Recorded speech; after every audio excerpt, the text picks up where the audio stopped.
part of this course on mechatronics and robotics. Today I will be talking on robotics. I will give you a broad idea of what robotics is and where it is going, and then a little bit of certain more what you call rigorous treatment, not so rigorous, but nevertheless I go to some extent a little bit of rigor I will show you. Okay. So, let us begin this lecture on robotics.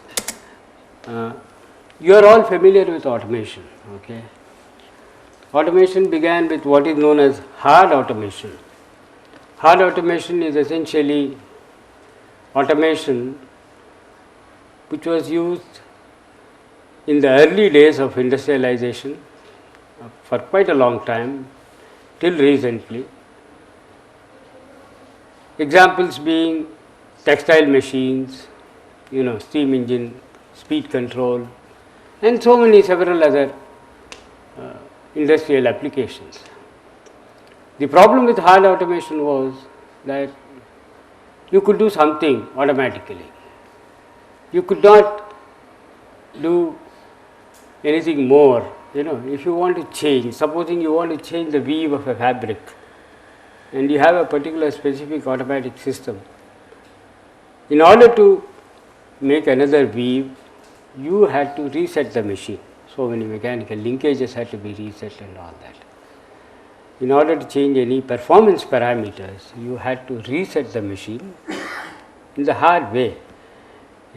Maybe change some gears. You must have seen when you use the lathe that if you want to cut a thread of some other size, you may have to change some of the gears, gearing ratios and all that manually. Okay, this is what was the traditional automation. Then came what we call as programmable automation, where using modern computers and microprocessors and microcontrollers and so on and so forth, one could reprogram the machine rapidly for any change in the product design, to meet any change in the manufacturing process or in the product design. This is what was happening for a long time. So, NC machines came, and then now we have gone into a higher level where we have machines which are totally autonomous. That means they can look at the situation and then decide what is to be done. Okay. They can react to the environment, they can react to the changes in process or parameters, and automatically. So, through use of advanced sensors and all that, so we have gone to that level. Now, many people keep asking you what is the difference between robotics and other. This one. In my opinion, robotics is a class of automation, a very high level of automation. You see, there is not much of a difference between what you see in robotics and what you in general see in mechatronics. Not much of a difference, except that this is another class of piece of automation. That's what it is. Okay.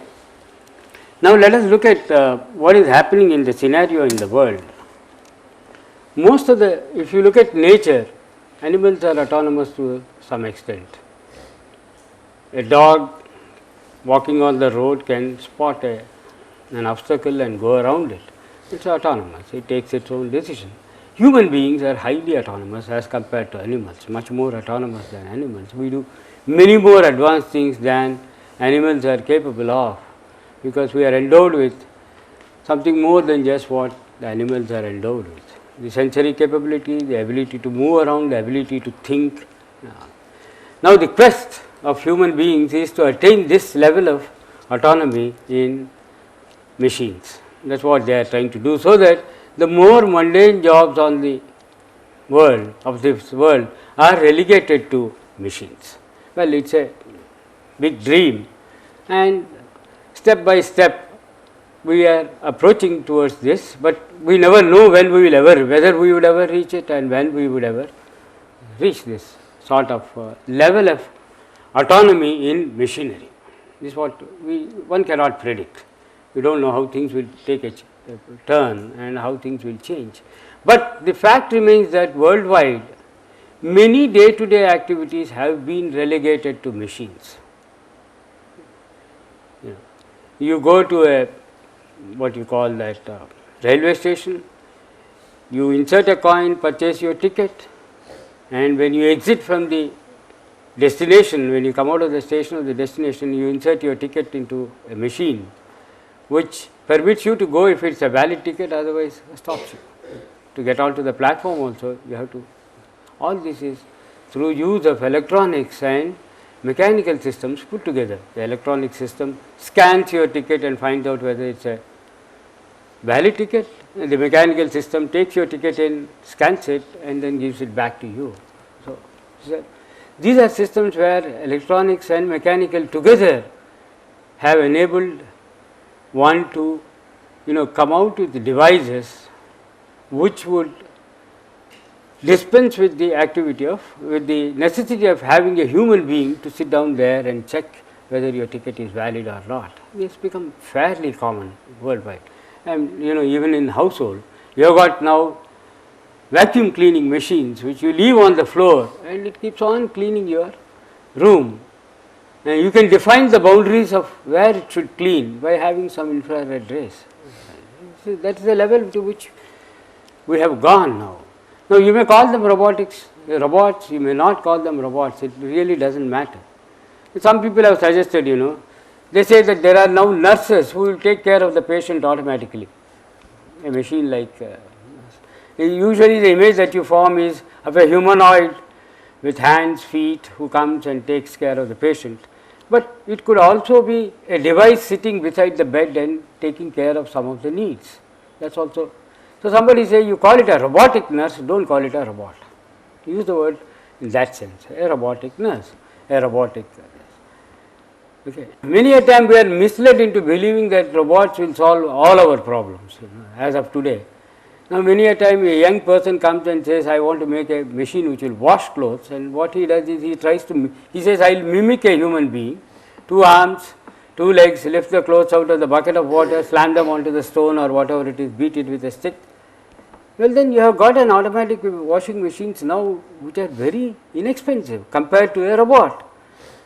So, that is also a robot, you can call it a robotic washing machine. Nowadays you have washing machines which will tell you, depending on the amount of dirt in the cloth, and using some sophisticated controls and what you call that sensors, it will decide how many cycles of wash and how many cycles of rinse the cloth should go through, the fabric should go through.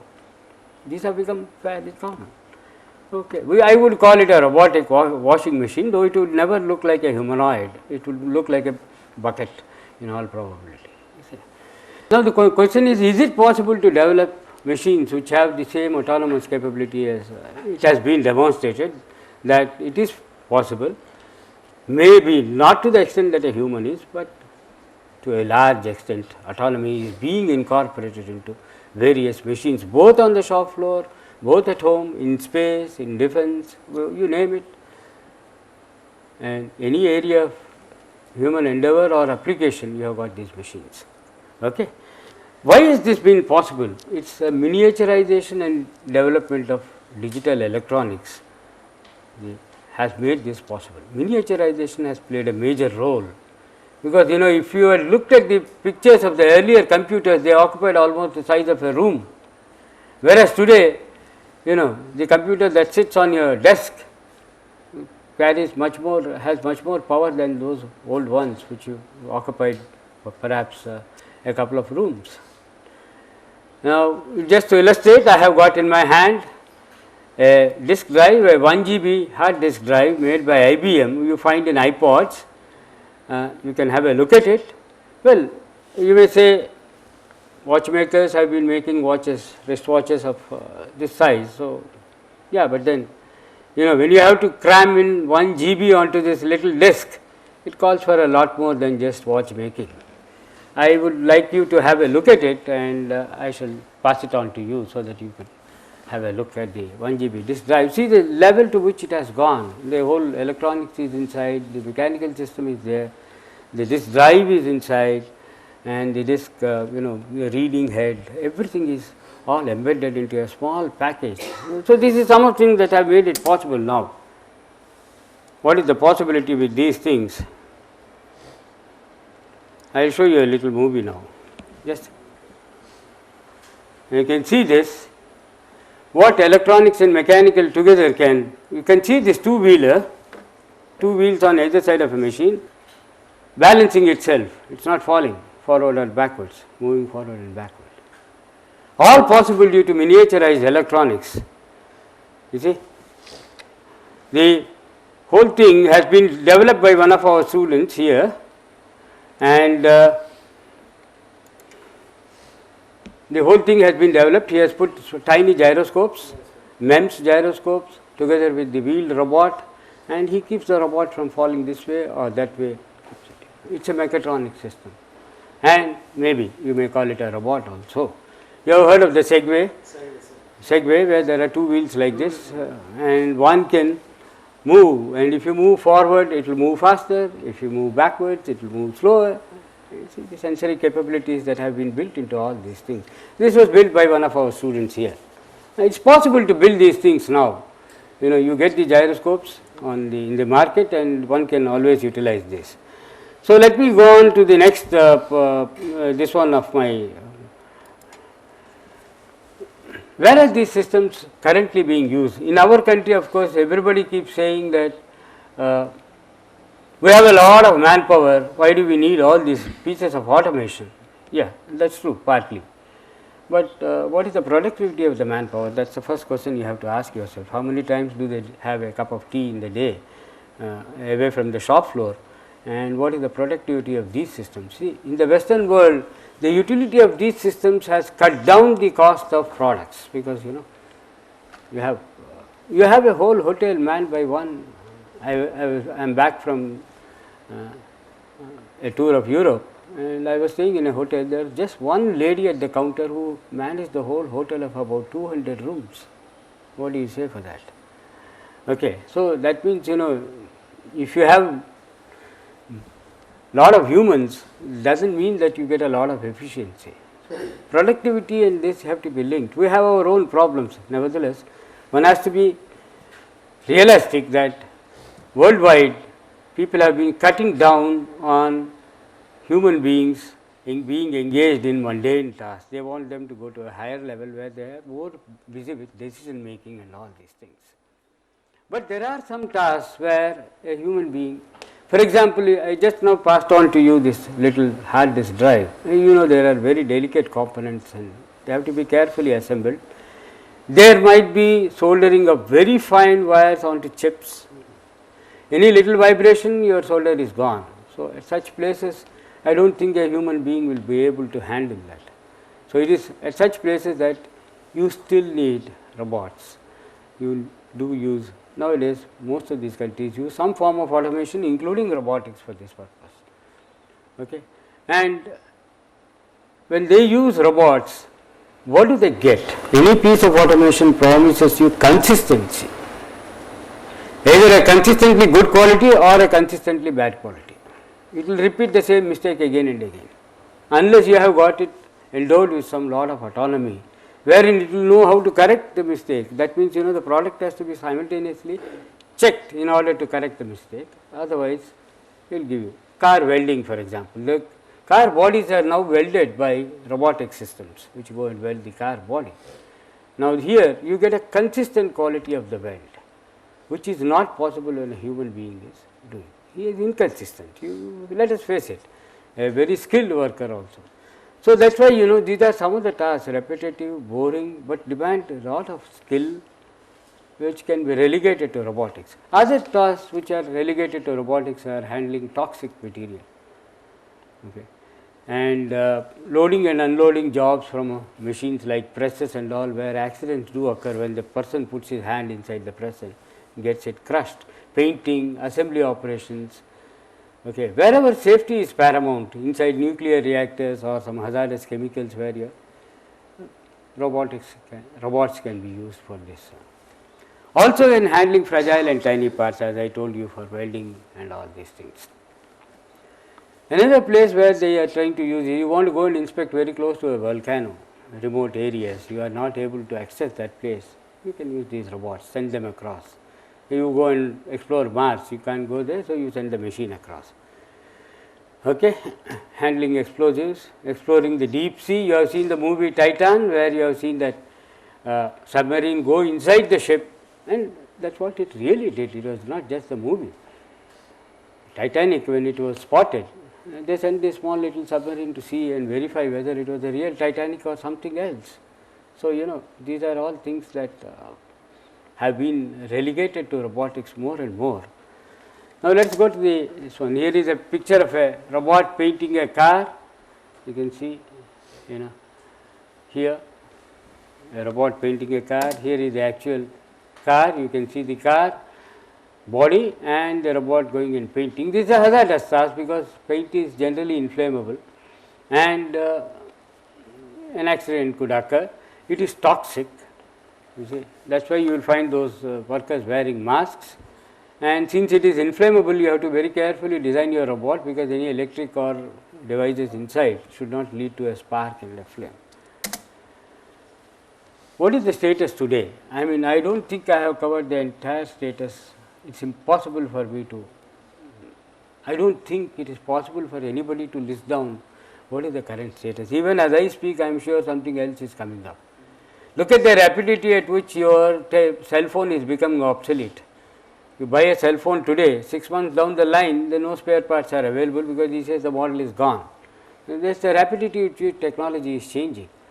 Now, industrial robots are there. These are used on the shop floor. In many countries, working at the night shift is banned, countries like Sweden. So, they have robots working on the shop floor. Medical robots, they are being used to assist doctors, assist surgeons in intricate surgery. They assist. As of now, I do not know whether they do it on their own. I have not heard of those which do the entire surgery on their own, but they assist the doctor in doing the surgery. Mobile robots, wheeled ones which go all over the place. Mars rover is a good example, most of you are familiar with that. Legged robots, they have a specific advantage over a mobile robot, just as it is difficult for a tank or a jeep to cross a pipe. Let us say there is a pipe about 1 foot above the ground and you want to cross it without damaging the pipe. A tank will roll over the pipe and crush it, whereas a mobile robot with the legs can step over the pipe. That is the reason why many people keep asking me, why do we need the leg robots? You want to climb the staircase? Yes. In a nuclear plant or in a chemical plant, lots of pipes are there and you have to go up. Many a time in an accident zone, there are a lot of debris around. You want to step over the debris.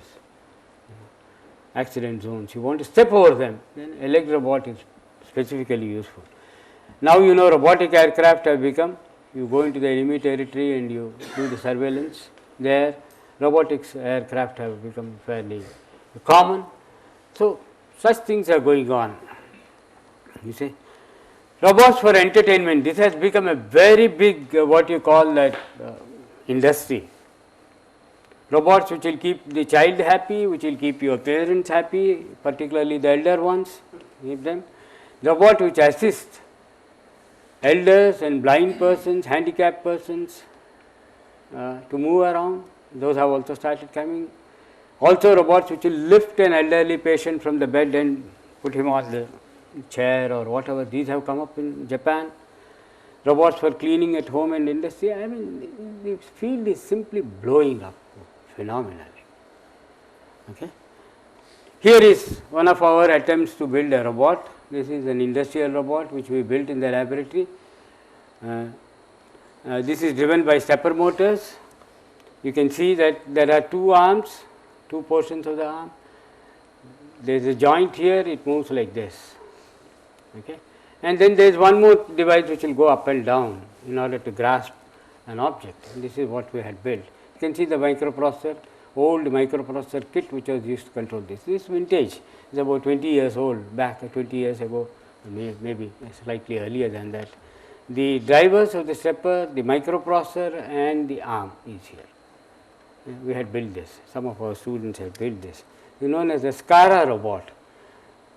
This configuration was put out by the Japanese, who found that the best way to, you see, whenever you do an assembly, usually many a time during an assembly you turn a screw and you always tend to hold the screwdriver vertical. So, they said, why should this robot be asked to tilt a tool this way and that way? For such tasks it has to be always vertical. So, why unnecessarily, why not move it like this and then have one more motion here? bring it down, the motorized screwdriver, and then screw it down. So they come out with this SCARA robot. Here is a what is known as a Rhino robot. You will be seeing it in the demonstration. This is built by an Indian in the US, and it has become a very popular robot, educational robot.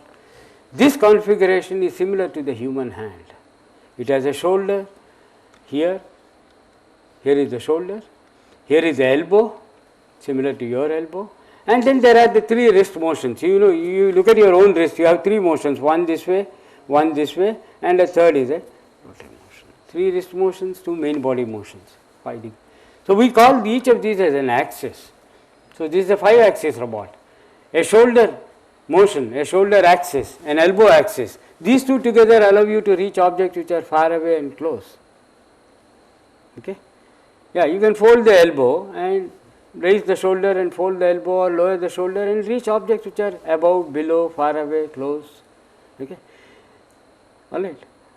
And if you are having a pencil in your hand and you would like to do that, you would like to orient the pencil.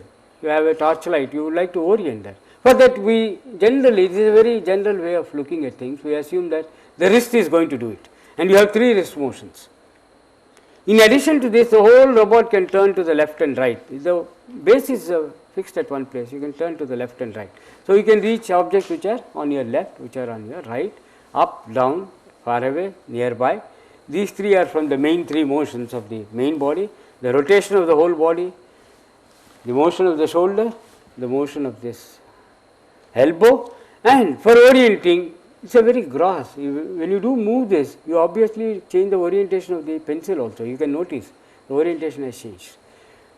But talking in a very loose way, what we say is these 3 fellows position the object, these 3 axes, we call them axes. Each of them is powered. There is a motor for this, there is a motor for this, there is a motor for this. And then we have 3 wrist axes, 3 motions on the wrist. And these 3 are also powered individually. We can orient the object. So we have the wrist to orient and the rest of the main body to position, to take it. But they are coupled. The orientation of the object and the position are coupled. When you move like this, sometimes we would like to decouple them, we will come to that later. Okay. So this is a Rhino robot. You can see it is holding a cup at the end. Now let me just switch over to a movie. Now you can see the Rhino robot, its base is moving, it is reaching forward, and you can see the 2 fingers. Okay, the fingers are open now. There is a drive to close and open the fingers. The fingers are not counted as an axis. You can see that he has picked up the cup contains some liquid, orange. Now he picks up the cup, moves up. Okay. Most of you must have seen such robots somewhere or other. It has positioned it somewhere, then it goes, empties the cup into another cup. Now it will empty. Okay.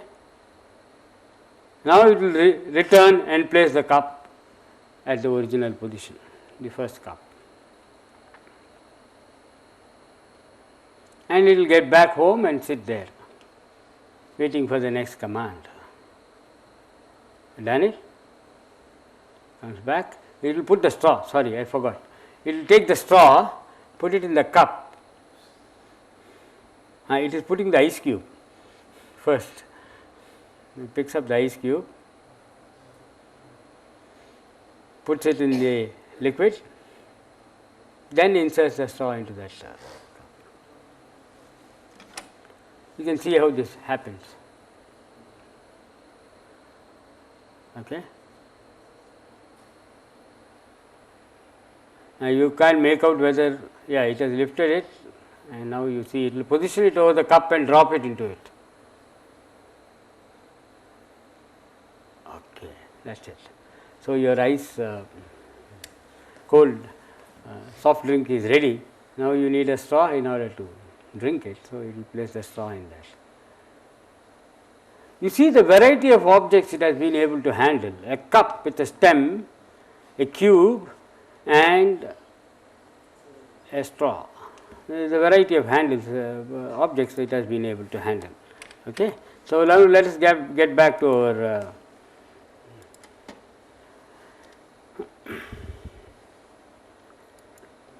okay. So, this is the Rhino robot, which is similar to the human arm in activity, but the human arm is much more complex and much more versatile. It has a lot more dexterity than the Rhino arm has. You must have noticed that there are a lot of chains there, because they wanted to bring all the motors down to the base. You see, a motor here which is lifting the shoulder, and if you have a motor here to flex the elbow, this motor is lifting this elbow, and then there are going to be 3 motors on the wrist which are lifted by the elbow motor. So, the elbow motor lifts 3 wrist motors, the shoulder motor ends up lifting 4 motors. So, why not pull all the motors down and transmit the power? So, power transmission, mechanical engineering power transmission systems are quite important when you design robots, because you have to make sure that you lift more of loads rather than motors. Now, here is a mobile robot which we are building. We are building this for the Indian Army, not Indian Army, I am sorry, for the police and all that. You have seen in movies the terrorist robots going there. So, you can see this, it is a tracked wheel, there is nothing special about this. It is a tracked vehicle which can climb up steep slopes. It is like a battle tank, but it is a smaller version, carrying a small robot arm. The robot arm will sit on top of this. You can see the various views, you can see the batteries inside. Critical to this application of mobile robots is the battery life. How much endurance do you have in between 2 full charges of the battery? That is very critical. Because you go up to the bomb and then your battery fails, the battery charge has run out, you can neither bring the machine back nor leave it there. So, these are some things. Here is another tiny little robot. Nowadays, they use these for surveillance and all that. You leave it in your office, the fellow keeps going around, and if an intruder comes, it will send you an alarm saying that there is somebody who has violated and broken open the door or something and walked in. During night, you can't afford to have lot of manpower doing this. Here is another walking machine we had built. This was also built about 20 years ago. There is a baby walking machine. We have 3 legs here on one side and 3 legs on the other side, 6 legs to make it walk, driven by stepper motors, and you can see the what you call that the stepper drivers, and of course, I am not showing the computer which was used to control these things. This is a very old one which we had built about 20 to 25 years ago. Now, here it is a combination of mechanical and electronics. Some of the features came from the mechanical device rather than through electronics, control of various motors, because you have to sort of decide what is important and then whether that should be relegated to the mechanical domain or the electronic domain. Now, when we were building around that time, there are many reasons why we had to relegate some of the tasks to the mechanical domain, some of the control, some of the features were obtained through mechanical devices and some of the features through electronics. You can see the complex design of the leg mechanism. There is a lot of scope for mechanical engineers to come out with these complex designs and all these things. And here is another robot. You can see that it has been built on a PCB. These are the servo motors, and it can walk forward and backwards. 2 servo motors drive each leg. You can see that there are 6, and the electronics is sitting on it. It is a very good example of mechatronic systems. The electronics is sitting on the PCB, as well as the what you call the battery power pack is also sitting on board. All these things are on board. It had the aim here was to see how the system should react if one of the legs breaks. You see, sometimes what happens is in a remote area, one of the legs breaks, how will it recover? What will it do? How do you change its activity? And that was the aim of this particular. Here it is. You can see that it was mounted with a camera at the front in order to survey what is going on. This is how the device was. These devices have become very sophisticated worldwide. Look at this. This is the well-known Aibo built by Sony Corporation, who have subsequently come out with one more humanoid like robot called the Curio. Okay. Now, this is Aibo, and this has several sensors. It has 4 legs. When you have 4 legs, if you lift one leg, you are on a 3 legs. Theoretically, 3 legs are suffice to provide you a stable, which you call support on the ground. But that depends on how those 3 legs are positioned. If the CG falls outside the triangle of those 3 legs, the machine is likely to collapse. So, now one of the reasons why we built the 6 leg device, I had shown you the 6 leg device previously. 6 legs was, we lift 3 legs at a time. We had 3 legs on either side of a rectangle. So, if we on one side we lift the front and rear legs, and on the other side the middle leg, then we have a triangle formed by the other 3 legs, and the CG is in between. We carefully position the CG is in between, and you are stable. So, those machines walk with a very stable gait. From one position of stability, stable position, to they go to another stable position, and again to another. They are never unstable.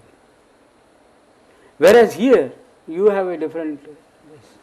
If you lift the leg, unless you have positioned the other 3 legs carefully, the robot is going to collapse.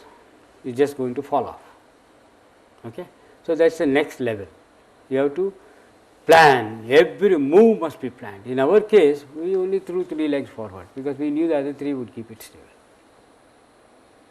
Okay? So, that reduced the control complexity of the system.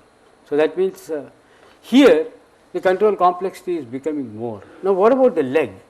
The leg is similar to the hand.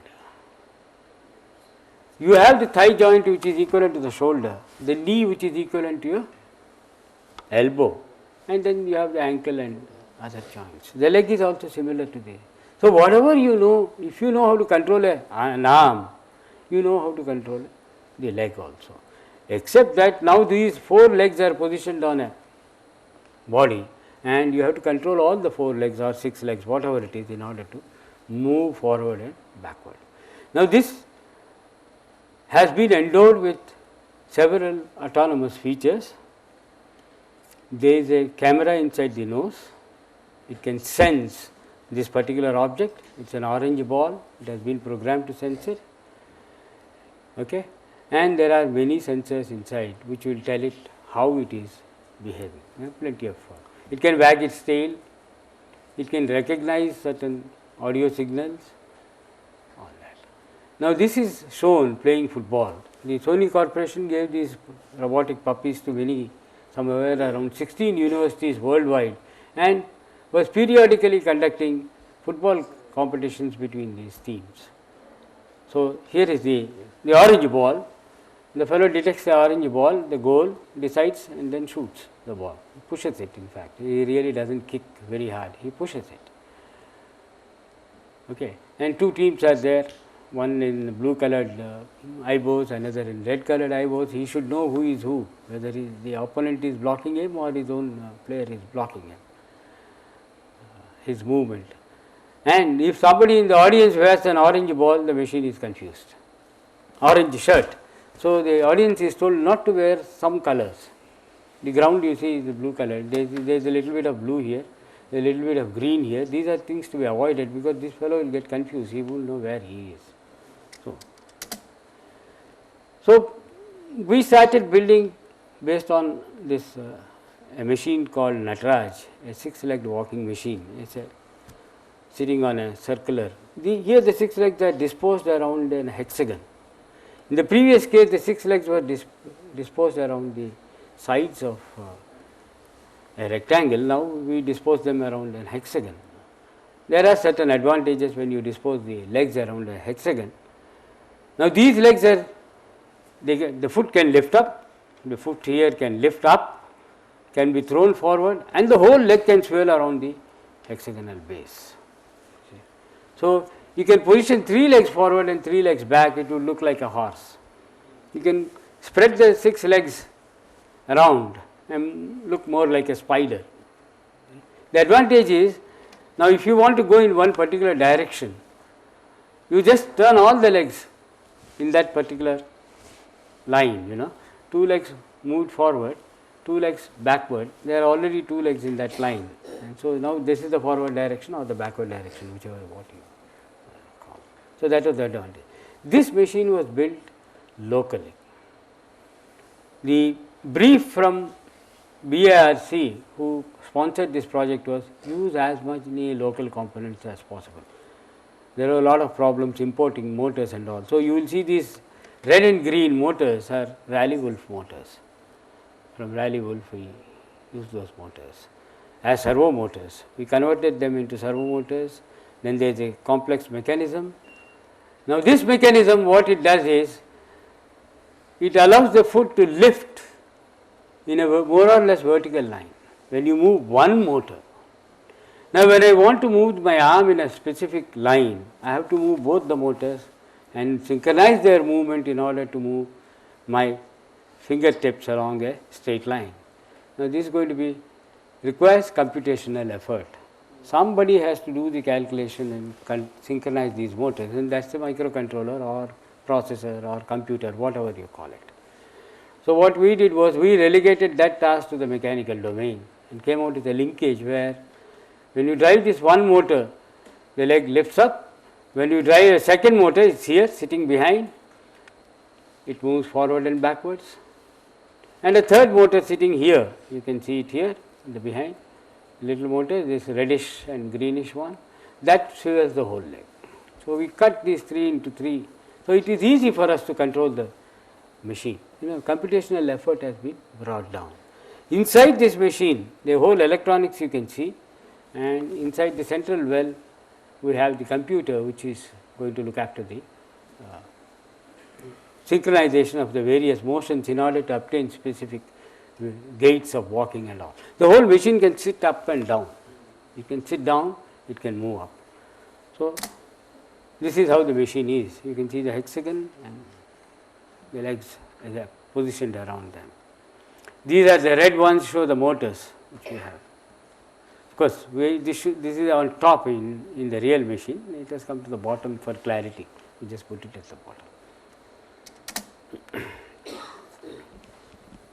So, whenever I have students coming to me to design a robot, I ask them to execute the task themselves by closing their eyes, shutting their ears and imagining that they do not have the sense of feel.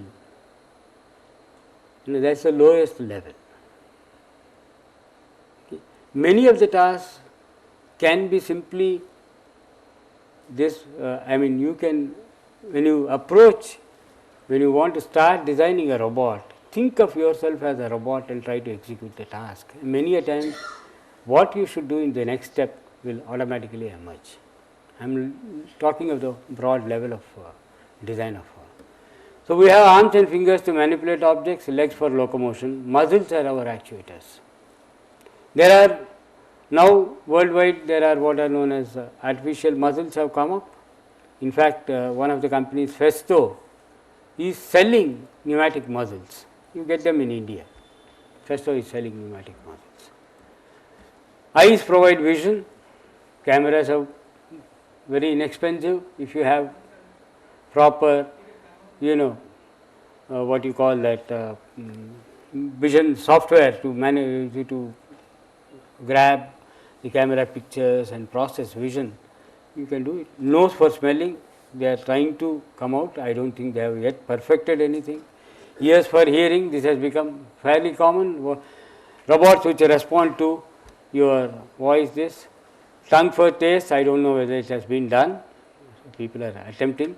And tactile, the skin for feeling. Tactile sensors have come, you use pressure sensors and all and feel. Nerves for communication and brain, the controller. This is what the completes the relation between. Locomotion is in different ways. A snake crawls. Now, people have studied the crawling of the snake and they have come out with devices which mimic that crawling. Okay. So, you walk, you roll. So, based on all this experience, some of our students have been trying to build some miniature submarines which will go inside a pipe and inspect. Okay. There were 2 or 3 tasks which the student planned. You can see the servo motors sitting here, the batteries and the electronics. One of them was to, you deploy this in Powai Lake, it will keep on monitoring the, let us say, the water quality and transmit it to a land station. Just leave it, keep on, as long as the battery runs out, till the battery runs out, the fellow will keep running. Now, the what you call that robotic devices which you do vacuum cleaning at home, when the battery is draining out, it goes automatically to the docking station where it plugs itself and recharges. In fact, I have it at home because somebody gave it to me. Okay, I bring it in one of these demos and show it to you. And it goes and plugs itself. Medical robots, mostly for keyhole surgery, you can see that. Actually, these are currently assists, they assist the, he tells there is a small camera going through one of these, okay. It goes in and the doctor is able to see inside, there is a light, lamp and there is a camera, very tiny camera goes in. Then in the other one there are these what you call that scissors. So, if he says move forward, the whole device containing the scissors moves forward and positions it. So, up, down, right, through voice command, then positions, then he says cut, it snaps. It does not do the surgery by itself, it assists the doctor. Robotics need not be fancy. Many of us seem to think that robotics must be very, very exotic and all. Many a time simple solutions do the trick. I will just illustrate this particular solution, and to do that I will switch over to. So, in order to illustrate what I mean, I will show you this. The task which was assigned to was climbing a pipe. This was to inspect the pipe, a vertical pipe with actually a U-shaped pipe, goes up vertically and comes like this, and this task was assigned to us. Find a device which would get us a device which would do this. So, the solution we came out with, which you saw there, was like this. We have two balloons, balloon 1 and this is balloon 2, okay, connected by a bellow.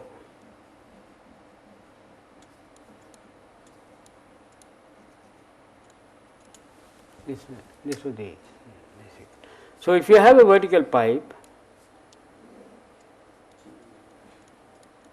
insert this device into it,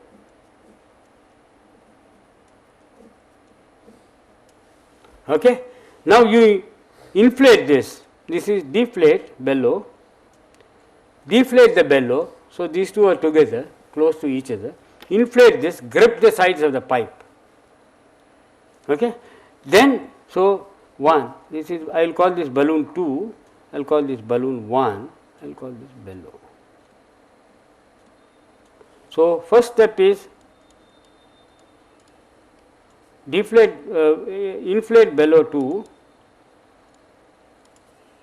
balloon 2,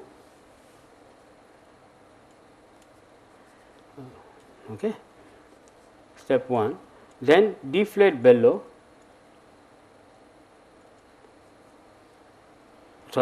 deflate bellow, inflate balloon 2, deflate bellow, then inflate bellow, this step is not really required, but it is all right, inflate bellow 1, balloon 1,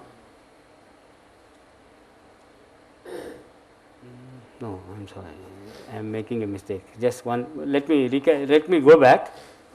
So, the first step is like this, inflate bellow 2, balloon 2,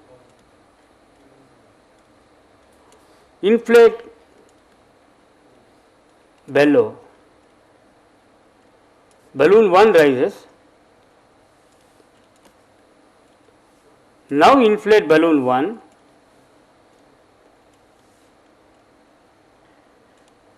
deflate balloon 2,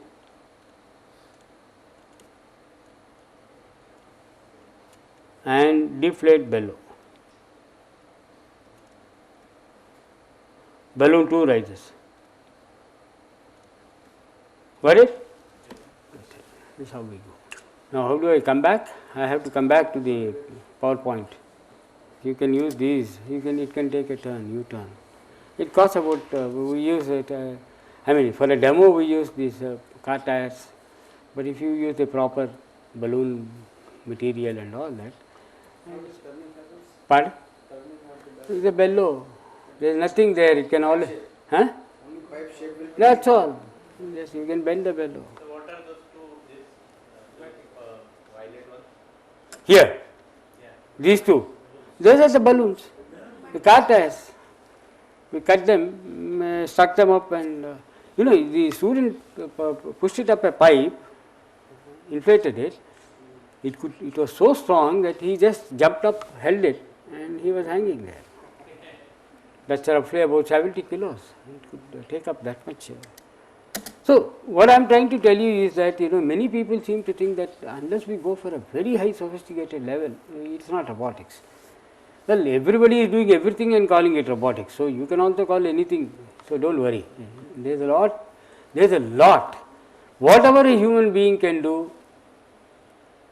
Now, what is the difference between robotics and human beings? We will go now as we, not human beings, other tasks we will go as we.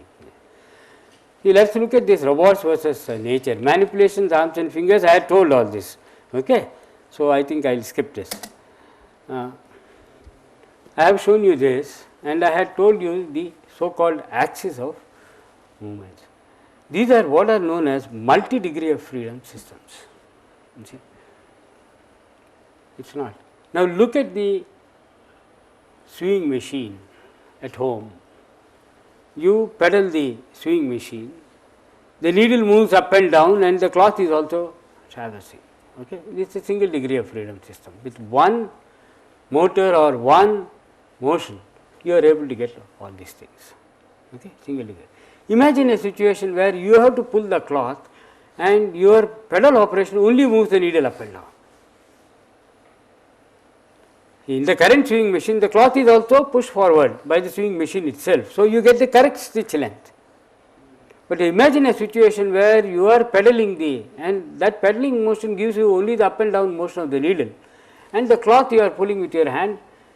Now the quality of stitch depends on the skill with which you synchronize these two motions, the motion up and down motion of the needle and the, obviously you are not going to end up with a very good unless you have a lot of skill, and that is going to take a lot of time to learn. So here how many independent motions are there? One is the motion of the needle going up and down, another independent motion is the motion of the cloth or the fabric as it is pushed across the pulled or pushed across the needle path. Two. So these two have to be synchronized. Now you could always have one motor driving the needle up and down, a second motor pulling the cloth forward, and through a microprocessor control and synchronize these two motions to get various stitch lengths and various quality of stitches. This you can do. If you look at the old hand loom, you will see the human who operates it uses all the body, the arms as well as the legs in order to. Now it requires skill because he has to synchronize everything. You require practice in order to synchronize everything. Similarly, when you cycle, you synchronize so many things in order to do that. Each arm is driven independently by its own set of actuators, the muscles. Each leg is. Now your brain is synchronizing all this, and through practice you attain a perfection, a level of perfection, right. Now if you want to convert it into a device, an automation, piece of automation, which will weave a fabric according to your requirements, not necessarily only one type of fabric, then you have to synchronize several motions of the weaving machine, okay, each motion being driven by its individual actuator, and synchronize them all through a computer. This is what you are going to do. Okay. In the olden days, what they did was, they synchronized all these mechanically, just like yesterday Professor Shashikant told you how the governor, it was a mechanical device, the force and the decision making was all incorporated into it. So they synchronized, the old weaving machines synchronized these motions mechanically. So, any change required lot of rework. Whereas, in the modern weaving machines, where individual motions are powered by individual motors, all you have to do is electronically synchronize this. So, the difference is between mechanical synchronization and electronic synchronization. That is the basis of the whole of mechatronics. Here you have this arm, the rhino arm, where there are 5 axes. One is the base rotation, another is the shoulder, elbow and 3 wrist axis. The fingers, opening and closing of the fingers is not counted as an axis, simply because the fingers are only serving to grasp and pick up the object. The other 5 or 6, the base rotation, shoulder, elbow and the 3 wrist motions, they serve to position and orient the object. That is why they are important, they are counted as. Now, the question that comes up, here are the servo motors, typical servo motors which are used. This is the one we use in Natraj, we build them. Here are the servo electronics, the controllers, etc. You will be having a lecture on servo motor. Here is a leg mechanism. I shall be going into certain details of this as we go along. Before, here is a painting robot. Okay, I have come to this purposely. There may be several axes, just as I told you. Notice that a human is holding the painting robot and painting with it. Okay. Now, this is one way of showing the robot what is the task it has to do. See, when you have a child at home, you want to teach him the alphabet. What do? You hold his hand and make him write the A or whatever it is, you make him write and you make him practice till he gets it perfect into his brain. The same thing is done here. You could offline program robots, and that is also possible. Okay. Now, let us just see how this is done. Very briefly I will describe. So, one thing we know is we have the notion of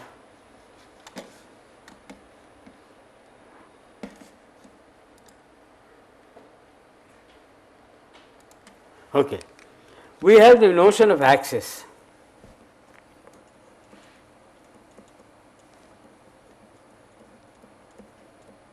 And most robots are, I should say robots are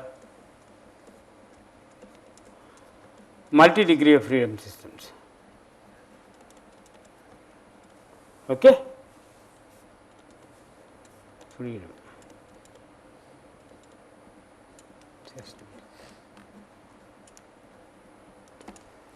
Okay. Can you figure out how many degrees of freedom the human hand has? Are you sure? 32. That includes the fingers. See, each finger has several degrees of freedom. Each finger has several degrees of freedom. Each toe has several degrees of freedom. It is a very complex, and see the number of actuators independent and how the synchronization is occurring. So, these are multi degree of freedom systems. Now, the question that will come up in your mind is, I am sure you will ask yourself, how do you teach this robot? You saw the rhino. It picked up a cup containing some liquid, emptied the liquid into another cup. How did it do it? How did we tell it? Where is the object? Where is the? Let us see a simple example and see how this is done. Now, let us say my robot consists of only 2 arms. I will take a very simple case, and here are the fingers. Okay. Consists of 2 arms, and here is a axis 1 and this is axis 2. I am not counting the fingers because they are. My job is to pick up this object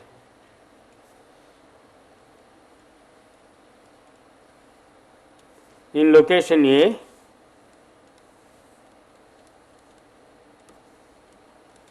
A and shift it to B. is the job. And I have to teach the robot how to do this. I have to take it. Okay. This no. It's basically remembering the thetas and phis. Yeah. So one very simple way is, on these each of these axes you have an encoder.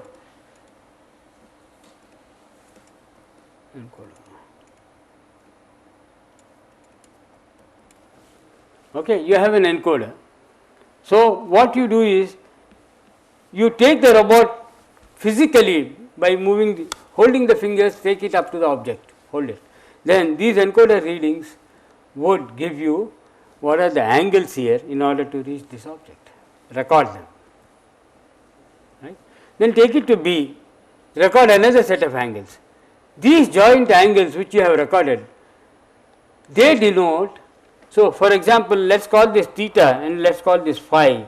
So you will have a theta A and a phi A. You will have a theta B and a phi B. So if you run axis 1 from theta A to theta B and the other axis from phi A to phi B, automatically the fellow will keep going from A to B and back to. Now how do you capture these angles? You have these encoders which will enable you. So you are using the robot as a measuring device to capture the angles. That's it. It's a straightforward job. Okay. Now this is known as the joint space. The coordinates of your objects in the joint space.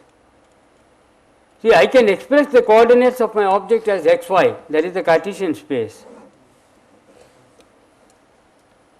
or I can express them in terms of these thetas and phis.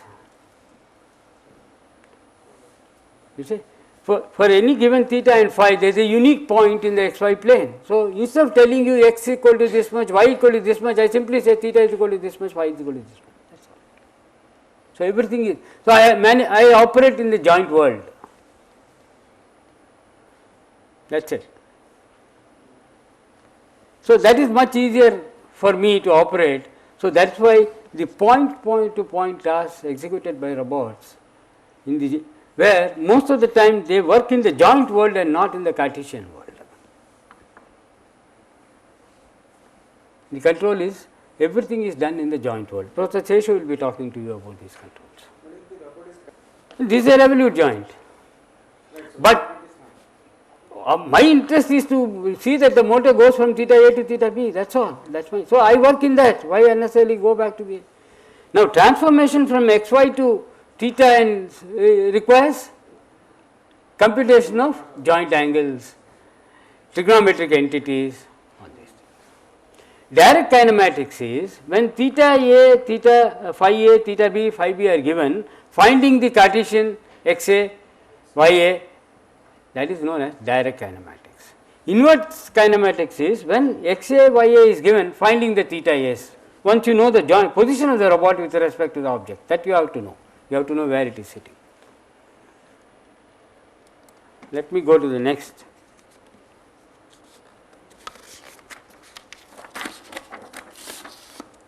Okay. Now let us say you want to draw a line AB and this is the x axis and the y axis, and the robot is sitting here.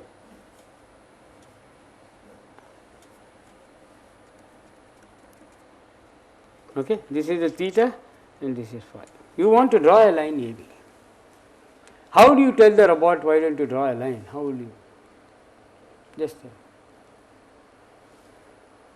so what you do here is, you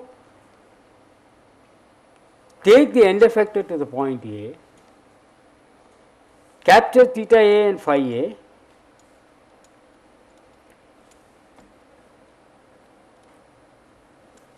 similarly capture theta B and phi B, alright. Now knowing the link lengths L1 and L2, use L1 and L2 to find XA and XB.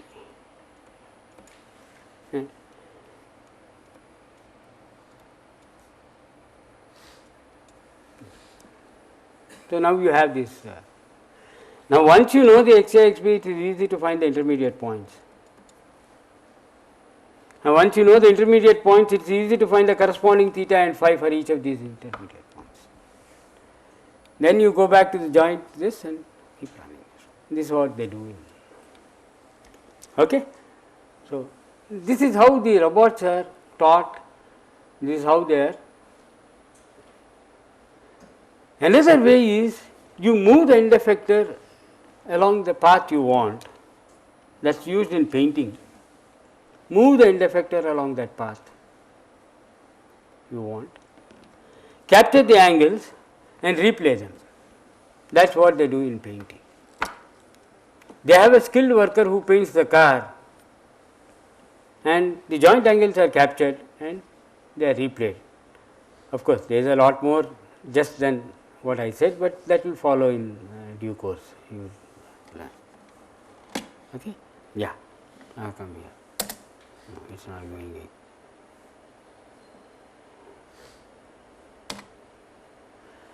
So I have just shown you some of these various. This is what you are going to see in subsequent lectures, but I just thought I will just tell you this. There are so many more things associated with that, like what is the joint world coordinate system, joint coordinate system. Those mathematics will be illustrated to you in the subsequent lectures. So having come so far, now let me just show you a movie of Nataraj, just to give you a feel of. This will be yeah. See, here is the 6-legged walking machine. You can see that here are the various servo motors. Now, the next lecture you will be seeing these transmission systems. We convert the servo motor motion into the motion of the legs through a set of ball screws, which are equivalent to a hydraulic cylinder and piston system, except that instead of a piston and cylinder, we have used the screw and nut pair. You can see the machine walking. We have turned the 3 legs into 3 legs in the forward and 3 legs at the rear. Now it moves by standing on 3 of these, and it throws 3 of the other 3 forward, as you can see now. From the other 3 forward.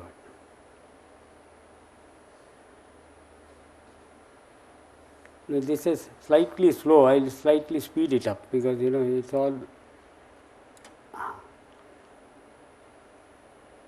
But it's no use, it appears. It goes at its own speed.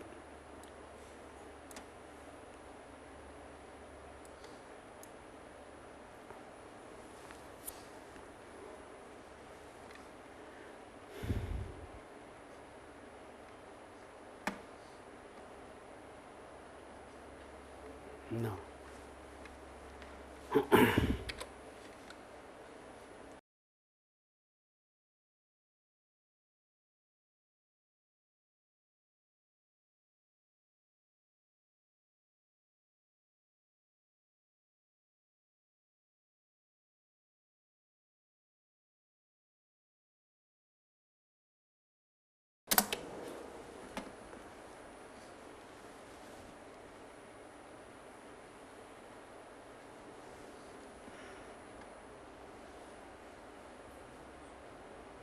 So this took us several years to build. We had to test all the motors, individual drives under the full load, and then we assembled it together.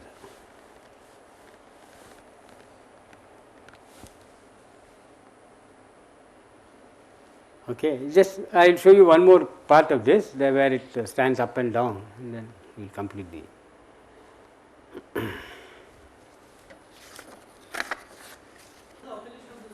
Pardon? What I said, wherever you have a place where there is lot of pipes, lot of staircases, then unlike a wheeled vehicle which cannot go there, this fellow can climb the stairs, cross over obstacles. If there is a pipe, a wheeled vehicle will damage the pipe. You step over it.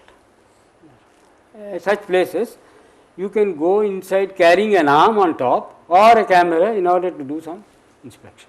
That is the basic. given you an overall view of area of robotics. There is a lot more, but this much is. In the next lecture, I will talk of some of the various devices and transmissions, what are the things that go into a robot and other considerations that go into that. That I will discuss. Right now, if you have any questions, just address it. The movement we are showing it going in one direction. If you see a spider or a crab, And that's another style of walking. We tried this. That's another style where you have to see where it will. can be done here. Yeah, because this is possible. It is possible. It is possible. It has that motion also, provision for that. So it can, no, but all these things one by one we have to try it out. A lot of forces are there on the body. The machine itself weighs about 250 kilos. So imagine the amount of forces in order to push it forward.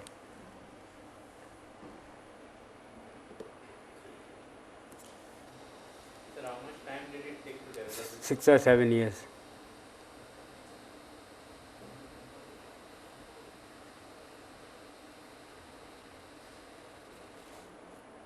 So anything else? Or if not, we will. Yeah. Regarding that pipe bellow, Hmm. robot for the motion in the pipe, then you have provided the pneumatic lines to pipe. Yeah, correct. You may use magnets. Yeah. No, what I mean is, do you have any pump on the No, it's external. Okay, thank you.